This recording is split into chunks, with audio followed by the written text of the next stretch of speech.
ব্যস্ত এই ঢাকা শহরে আপনি কি কখনো অনুভব করেছেন এক নিস্তব্ধ সবুজ প্রশান্তি, যেখানে গেলে মুহূর্তে আপনার মনে হবে যেন গ্রাম বাংলার কোনো এক স্নিগ্ধ কোলে আপনি দাঁড়িয়ে আছেন?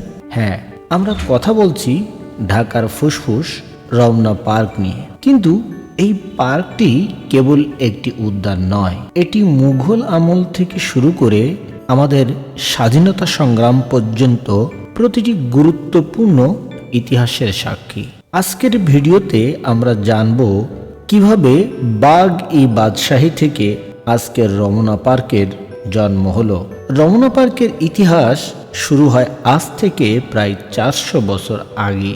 1610 খ্রিস্টাব্দে মুঘল সম্রাট জাহাঙ্গীরের শাসনামলে যখন সুবেদার ইসলাম খান ঢাকা নগরীর প্রতিষ্ঠা করেন, তখনই এই পার্কের ভিত্তিপ্রস্তর স্থাপিত হয়। সেই সময় এই সুবিশাল এলাকাটি পরিচিত ছিল বাগ-ই-বাদশাহী নামে। এটি মূলত ছিল মুঘল উচ্চ পদস্থ কর্মকর্তাদের জন্য তৈরি একটি মনোরম উদ্যান।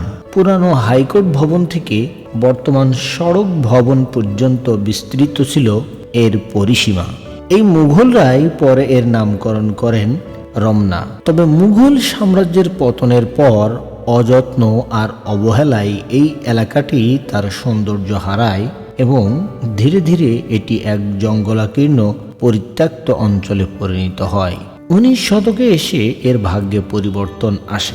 1825 সালে ব্রিটিশ কালেক্টর মিস্টার ডাইউজ ঢাকার উন্নয়নের উদ্যোগ নেন।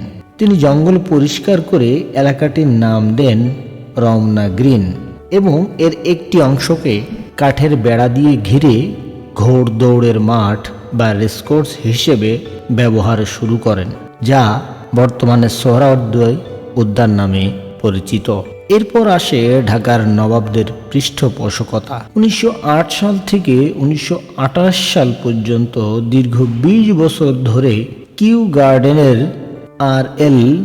প্রাউডলকের তত্ত্বাবধানে পার্কটির ব্যাপক উন্নয়ন সাধন করা হয়। নবাবরা এখানে একটি রাজকীয় বাগান তৈরি করেন, যার নাম দেওয়া হয় শাহবাগ।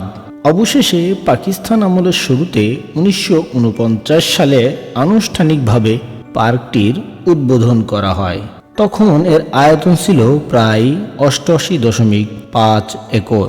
1952 সালে গণপূর্ত বিভাগের পরিকল্পনায় রমনা পার্কের বর্তমান কাঠামোটি তৈরি হয়। লেকটিকে আরও গভীর ও দীর্ঘ করা হয় এবং তৈরি করা হয় সুন্দর হাঁটার পথ।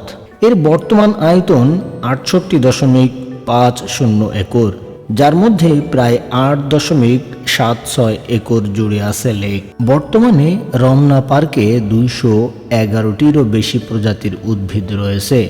এর মধ্যে আছে ফুল, ফল, ঔষধি এবং বনজ নানা ধরনের গাছপালা।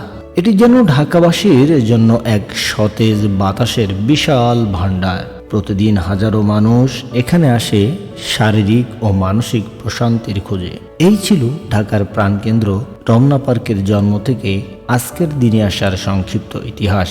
এটি কেবল একটি পার্ক নয়, এটি বাঙালির ঐতিহ্য, সংগ্রাম ও প্রকৃতির এক জীবন্ত দলিল।